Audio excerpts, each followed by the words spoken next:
Hello and welcome to the She Soars podcast. My name is Shreya and I'm one of the co-hosts today. And I'm here joined with my lovely other co-hosts. I'm Lauren. And my name's Olivia. Yeah, and you might see that this format's a little bit different. Today we're finally in person and meeting all of each other.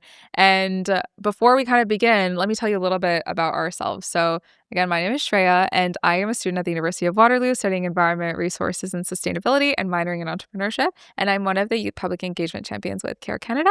And we are a group of 6 youth from across Canada doing sexual and reproductive health advocacy to make sure that young folks know about their rights and what the global context is with that as well, and where we are progressing on those goals. And the kind of way that I started on with this work is I was diagnosed with PCOS, which is polycystic ovarian syndrome, when I was 17 years old. And I was also diagnosed with diabetes. And it was like a very crazy time in my life where I had no idea, like, anything to do with my reproductive health, anything to do with rights or progress on any of those health issues as well, and research in that space. And as I started to learn more and more about my own health, it was a lot of self-studying through social media and then talking to hundreds of doctors and never really finding any solutions. And I wanted to change that and advocate for that cause. So that's kind of how I got involved with CARE and started on the She Soars project. But what about all of you? As I said, I'm Lauren. I'm from Kamloops, British Columbia. I go to TRU, Thompson Rivers University.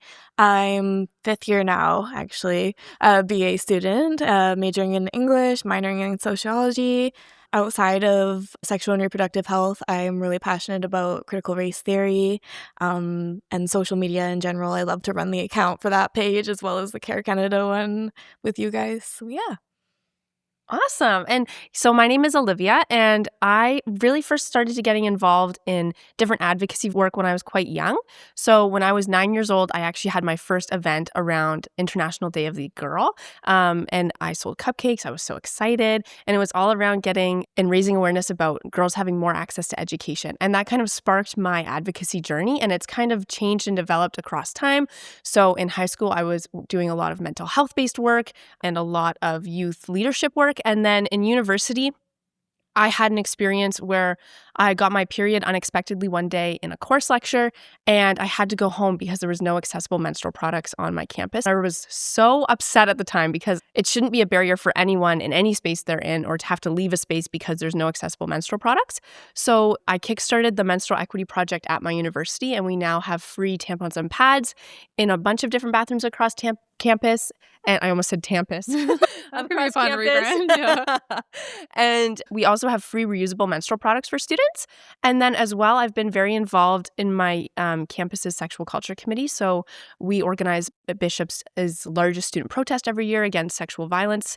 And we do a lot of sexual culture work around inclusive sexual health education, because sexual health is not a one-time event. It's not one time you learn it all. It is continuous throughout people's lifetimes. And as we continue to grow and shift as a society and sexual health becomes more prominent and more acceptable to talk about, there's a lot of stigma that we all have to reduce. And yeah, I just think it's such important work and I love doing it. Yeah. Oh my gosh, I agree. I think like one thing that you just said that stuck out to me was like sexual health is as important as just your general health and well-being. Like understanding like why you get the flu and how to soothe that is as important as understanding your sexual and reproductive health too. If you broke your leg, you wouldn't just tell someone to suck it up or Google what they would do. Yeah. You go and seek out professional help, healthcare professionals. So with sexual health, mental health, physical health, I think everyone should be making informed decisions for what's best for them. Absolutely.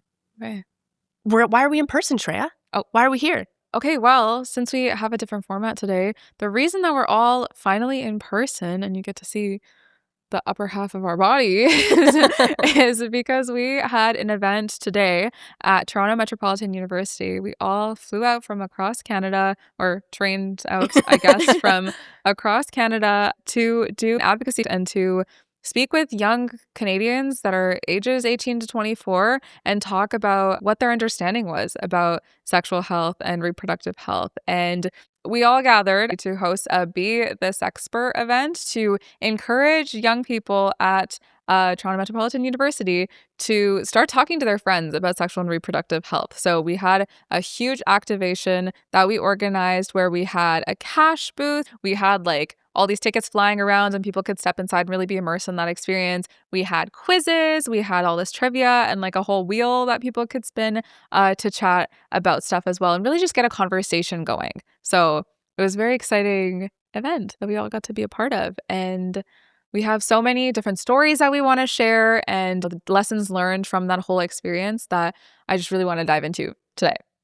Yeah. So a lot of students, because the activation had the inflatable cash booth and it was like a very prominent table, it really drew a lot of people to the event who just wanted to watch and see what was going on. Yeah. So there were some times where I'd go up and ask people and start to chat with them about what was going on. And it was really interesting for me to reflect on how a lot of the conversations I have around sexual culture and sexual health are with other youth who are equally as passionate or interested in the field. So whether it's at a committee meeting or a YPEC meeting, the ideas and conversations we're having are always like, oh, that's so cool. Or what about this? What about that? Where sometimes when reaching out to these youth to be like, hey, do you want to come to our Be a Sexpert activation? Or do you want to come join in? It's like you said the word sex and people go, oh my gosh. Like you could see for some people, it was very uncomfortable. Yeah. And obviously I never want to make anyone uncomfortable. So they would be like, no, thank you. I'm not interested. But you could kind of see people at first maybe be interested, but see them have to be like, okay, like I'm stepping out of my comfort zone. And at the event, there was like a camera crew and things like that. So maybe some people just aren't comfortable being filmed. Yeah. Having these conversations. But yeah, I had a lot of really awesome conversations with a lot of different youth today for sure. Mm-hmm. So one of the biggest things that I found interesting was all the trivia questions that we had. So while the whole cash booth was going on, we were walking around asking people questions saying, hey, what do you know and what don't you know?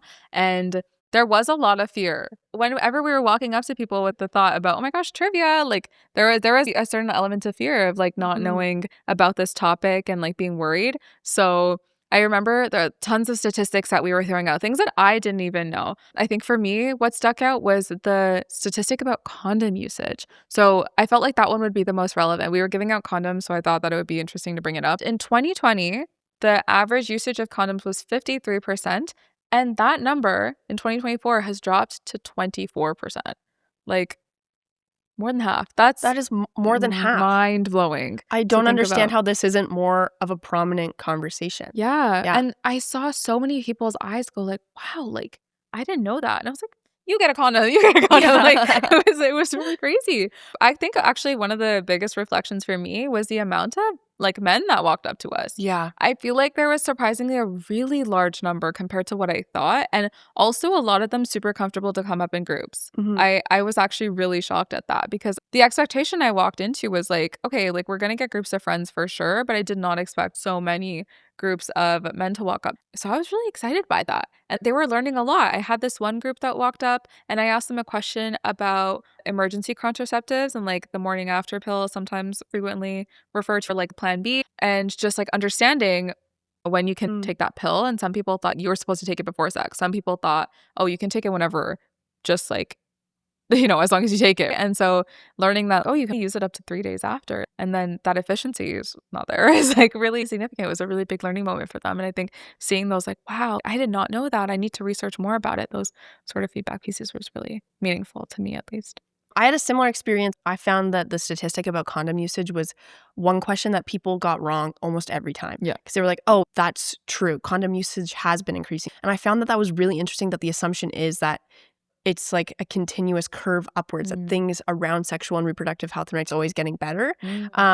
When the truth is that Canada has regressed a little bit in those statistics. And not only the condom usage, but also another trivia question is that Canada is the G7 country that has the highest HIV rates that are increasing. So that was something that like a lot of people made assumptions about, that HIV rates were diminishing or almost non-existent when that's really far from the truth.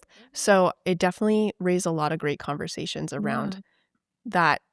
It's just really interesting to see, like, assumption is that we're doing really well in the area of sexual and reproductive health and that things are, like, air quotes, getting better, because what does that even mean? But Canada still has a lot of work to do in this area for sure. For sure. Any of those questions that was like talking about knowledge in this space, like everybody was getting wrong across the board. There was even a question that we had about how often youth actually go to do STI testing, like from ages 18 to 24, I believe.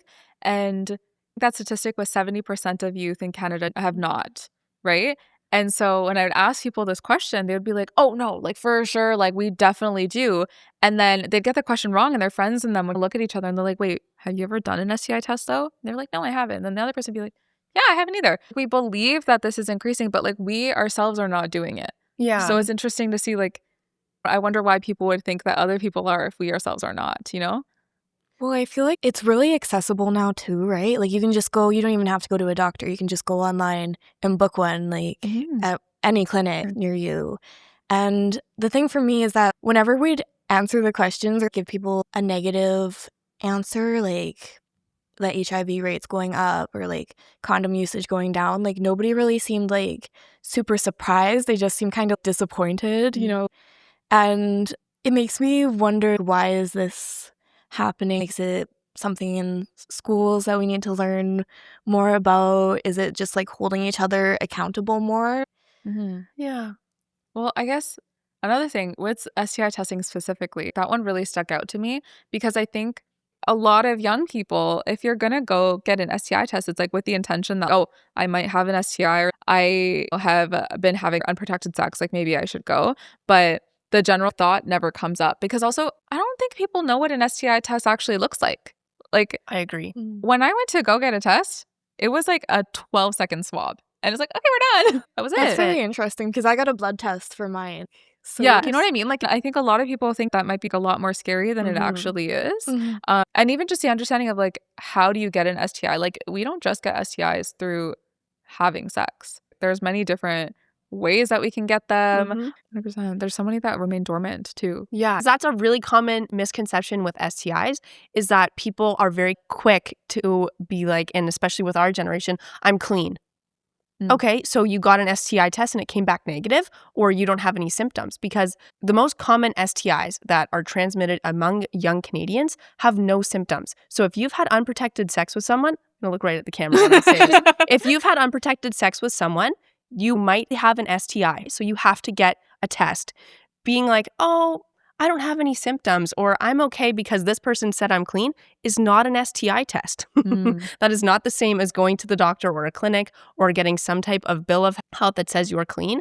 And that's where a lot of the misconception comes in, is that STIs are being made up to be this big, scary thing. Or if you have an STI, it's one of the ones that are more rare that have really extreme symptoms. Yeah. When you can have an STI and have no idea. Yeah.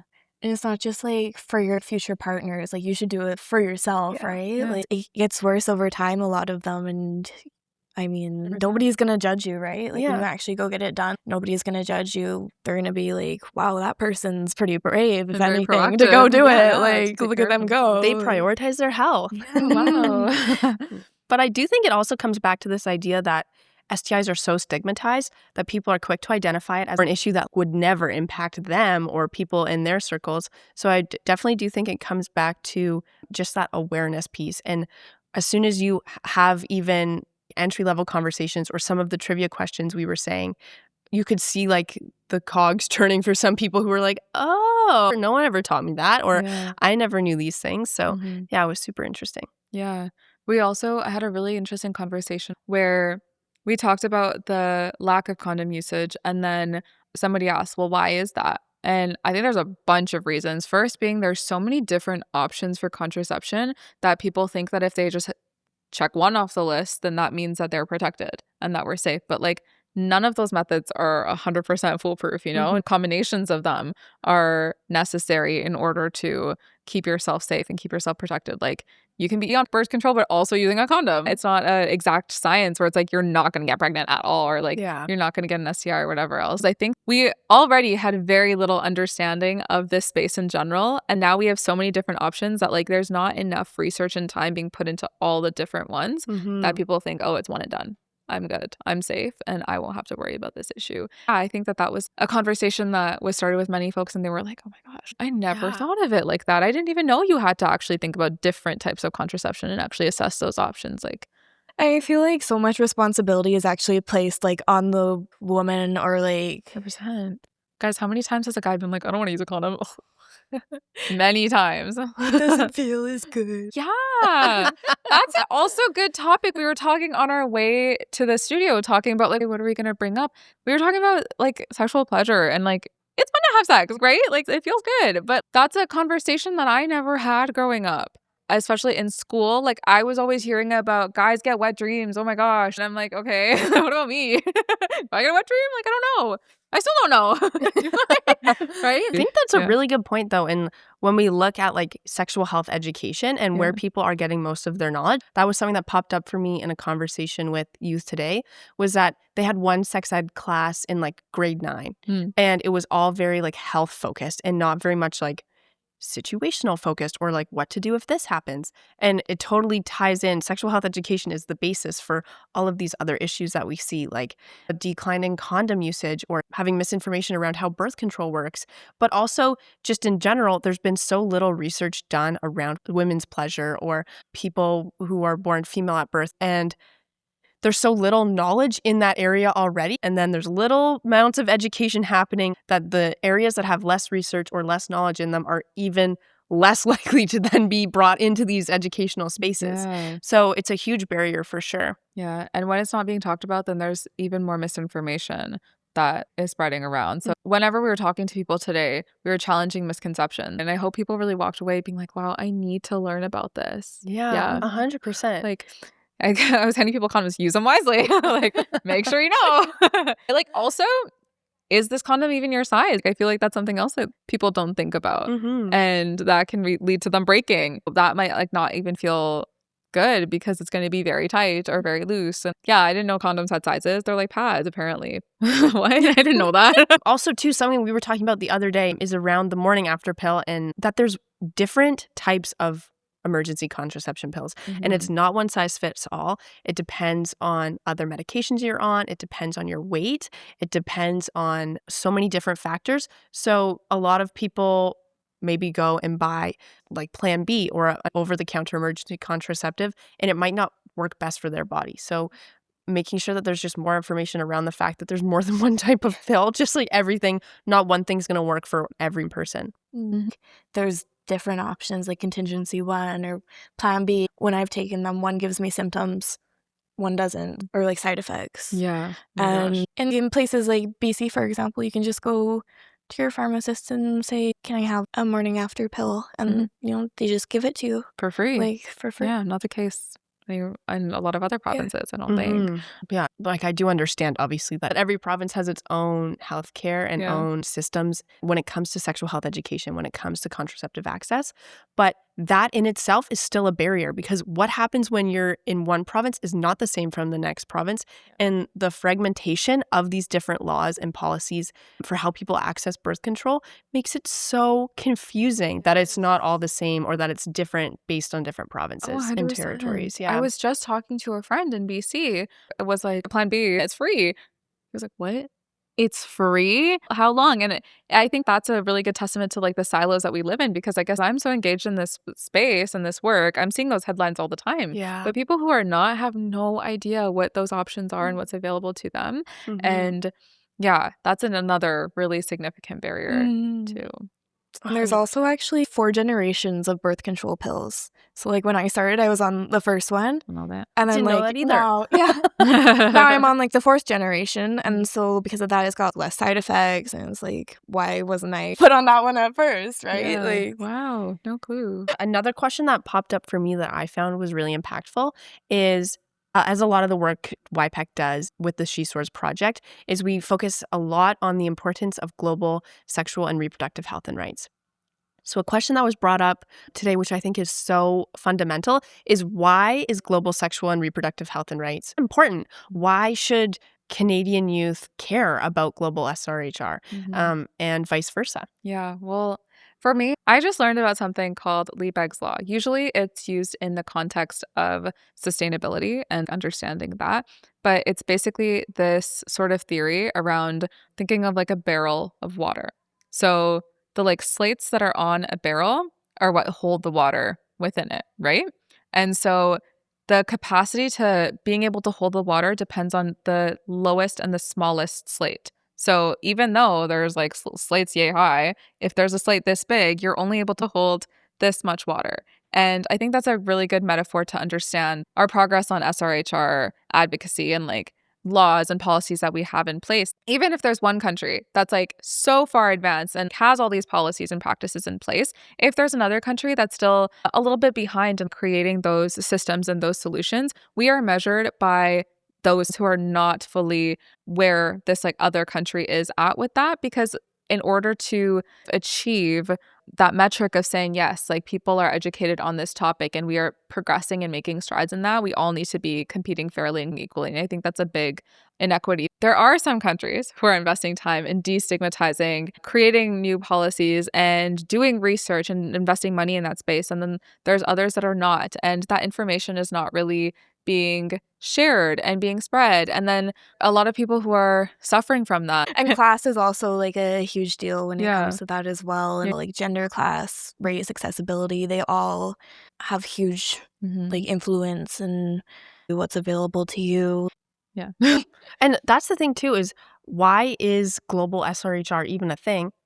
Well, people's bodies are the same between different countries. People, no matter where they are in the world, we all have bodies. We all have sexual health. Why wouldn't we make sure that everyone's able to make informed decisions about their body, are able to get access to the healthcare that they need, or to be able to be aware of something that maybe we didn't know it even existed? Like sexual health research, a lot of it is very cutting edge, and a lot of knowledge that people have around sexual health is based in stigma or based in stereotypes around sex. So when we make these big discoveries, it makes sense to share with everyone. It makes sense that everyone should be able to access this information. Yeah. Like if your country is a leader in sexual and reproductive health and rights, why wouldn't you want that information shared to improve the world?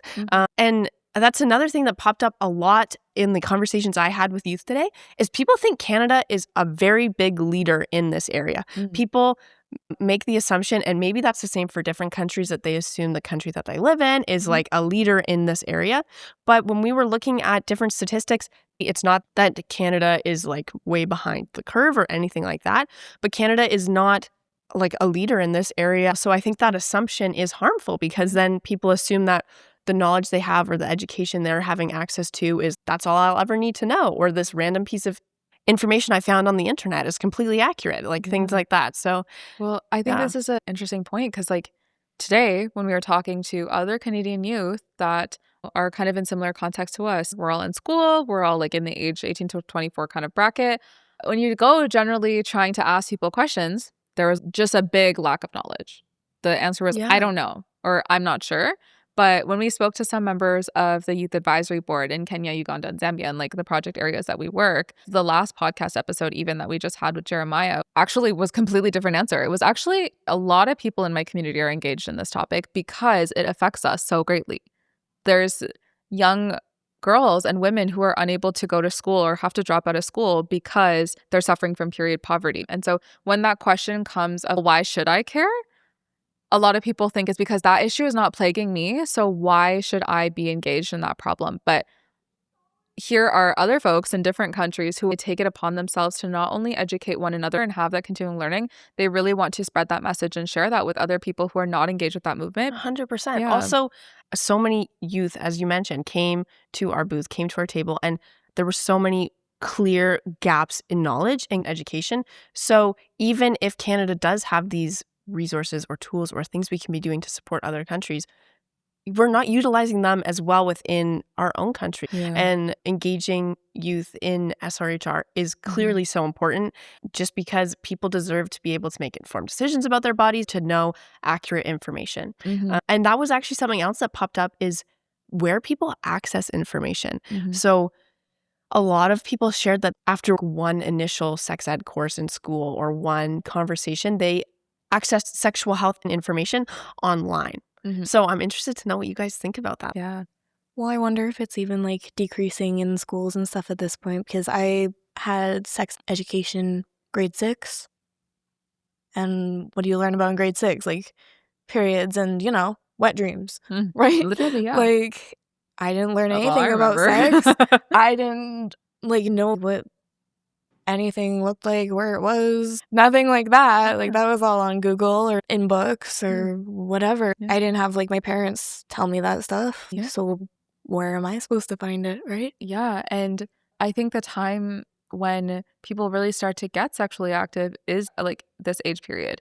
And I feel like I was only learning about this sort of stuff in like late elementary school, early high school, but should have continually been getting taught it even up until now. Like, we're still having to talk to people about understanding consent and like your term. If it's not a hell yes, it's a no, right? So those are still things that people are needing to be taught, and that's not happening within school. So in terms of like social media and how that plays, I think it's really helpful in starting the conversation. And here we are gathered on social media, starting conversations and doing that.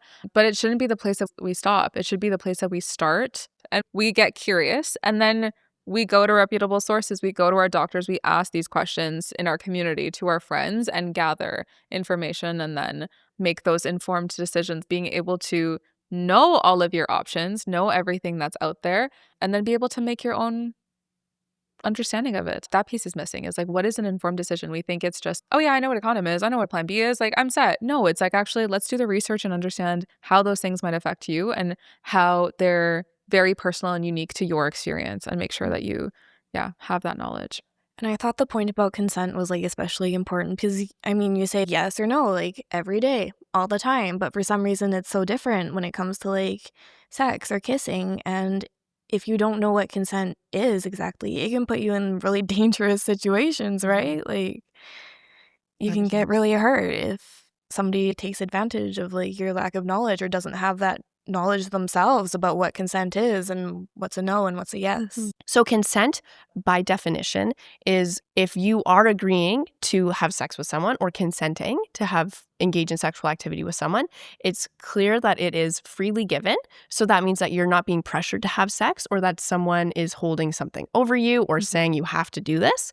It is always reversible. So at any point, you can always say, actually, I've changed my mind, or no, I'm not interested in this anymore. When both people are in a clear state of mind so that there's no influence of drugs or alcohol or other substances, and that it's exciting and fun and something that you want to engage in. We say all these things. People have probably heard that definition before, but what does that mean tangibly? When you're in an actual scenario, what does consent look like? So consent can look like a variety of things. A common misconception is that it's someone just saying yes. It's not just someone saying yes to something. As you mentioned earlier, if it's not a hell yeah, it's a hell no. If someone's like, yes, okay, that seems maybe they're nervous. Maybe they don't actually want to.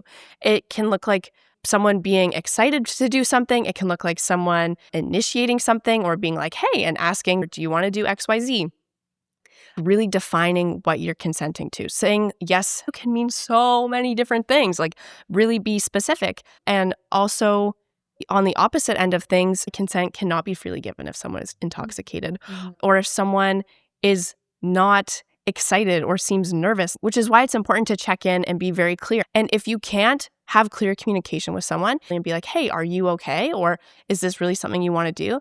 Then maybe you shouldn't be having sex with that person. Yeah, 100%. And like, it's a very big personal boundary piece that you need to do to honor yourself. Like, you need to have that like gut check of like, is this something that I actually want to do, or am I doing this for something else? Maybe we are having a really big conversation as well on our way here about feeling pressured to have sex just because of society. It's like, oh my gosh, the clock is ticking. Like, I feel like I need to just do it now and get it over with. But again, like, that is not honoring yourself in the way that you should be, and like honoring the fact that that is a choice that you can make, and it's supposed to feel like good and fun. Yeah. And like it be an experience that's positive for you. 100%. Yeah. And it's also, consent is something that you can change your mind about at any time. You can be in the middle of doing something, or in the middle of doing something and someone asks, oh, can we do this instead? Or can we do that? You can always say no. You can always say, stop, this is not it. Let's not do that. And I think like a big thing to say about that is it's not a vibe killer. You can No. 100% say Consent is sexy. yeah, I've been saying this 100% since day consent is one. sexy.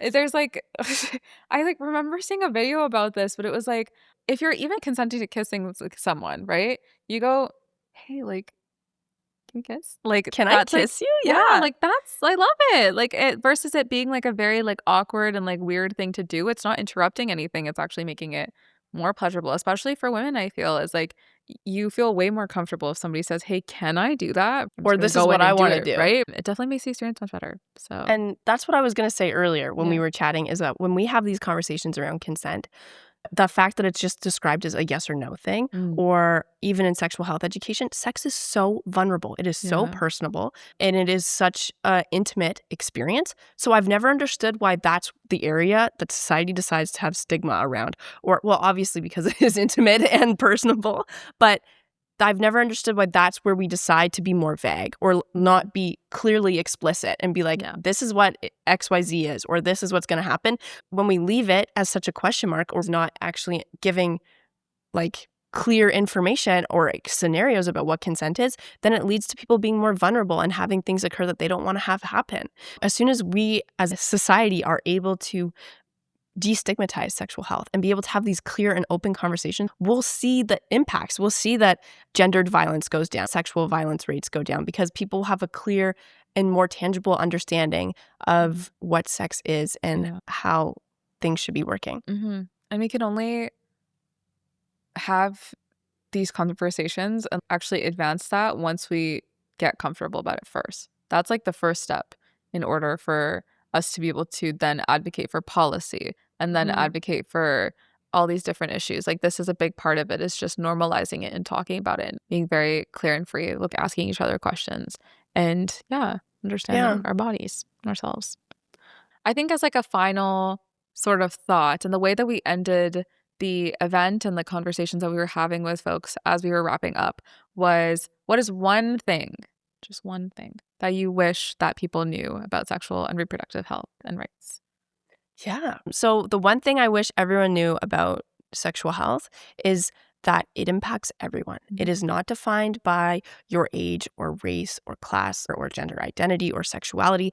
Sexual health impacts everyone. If you are a breathing human on our earth, you have sexual health. If you choose to engage with it, to have open conversations with it, or if it's something that you put out of your mind and choose to never ever think about, you still have sexual health, and sexual health is still something that you have and experience. So I want everyone to know that it is not a woman's issue. It is not only something that impacts people that have uteruses. It is something that impacts men and boys as well. And it's something that as soon as we can have open and honest conversations around, we will feel the impact as a society. We will see violence rates go down. We will see the benefit of everyone having equitable and informed information around sexual health. Yeah. I think for myself, it's always that question of like, why should we care about any issues that are in the world? As people that inhabit the world and that have relationships with others, whether that be like platonic, romantic, whatever, that's something that we owe to each other, is to understand really big topics like these because they affect all of us. Basically echoing what you just said, but what do we owe to each other, and like having a standard for yourself of this is how educated and informed I need to be a person that engages with other people and like experiences emotions with other people and has relationships with other people. You have a kind of responsibility to be aware and to be engaged. And we did a really good, or I guess you did a really good sort of op-ed about this, about what a perfect society would look like. And that to me would look like everybody engaging because they should, because this is a problem that affects their brothers, their sisters, their moms, their uncles. It affects everyone. So same thought. We are all global citizens. Yeah, I think what's important for me that I wish everybody knew is that they can advocate for themselves. You have to advocate for yourself. You know, there's so many different resources and options available for you and your unique body. But even if like you're scared or don't know what to do, there are other people who can help you, and you do have support no matter where you are. And whether it's like your counselor, like a doctor, your family, your sister, your brother, you know, we can all help each other with that, and we can all advocate for each other. 100%. So on behalf of YPEC, we want to extend a huge thank you to Public, who helped us with our event today. We also want to thank all of the youth that came and engaged with us. Every vulnerable moment you had with us or every fact that you were surprised about helps inform the work that we do. So we're able to continue to strive for more inclusive and a better understanding of global sexual and reproductive health and rights. And thank you so much for tuning in today for our podcast episode. We also have a resource hub now available. So if there's anything that you wish that you knew, we have a hub dedicated to all the different resources that we all utilize to help us understand these issues a little bit better. And just remember that we have continual learning to do. We don't just research it once and then never touch it again. We're always evolving. And so that's like kind of our space and way of making sure that people stay engaged. So feel free to check that out. And then make sure to tune in on our future episodes and let us know if there's anything that you wish we talked about. We can't wait to hear from you. And be sure to follow us at Care Canada on Instagram and to check out our resource hub. Click the link in the bio. Thank you so much for tuning in today. Bye. Thanks for listening to She Soars. If you like this episode, please share it on social media, connect with us in the comments, or give us a like. Make sure to catch our next episode by subscribing to our channel and following us wherever you get your podcasts. Follow at Care Canada on Instagram for updates on our show and the project. She Soars stands for Sexual and Reproductive Health and Economic Empowerment, supporting out-of-school adolescent girls' rights and skills in Kenya, Uganda, and Zambia. The project is funded by Global Affairs Canada. Check out our global partner organizations, the Centre for Reproductive Rights and Restless Development, for even more project updates. Thanks again for listening. Until next time.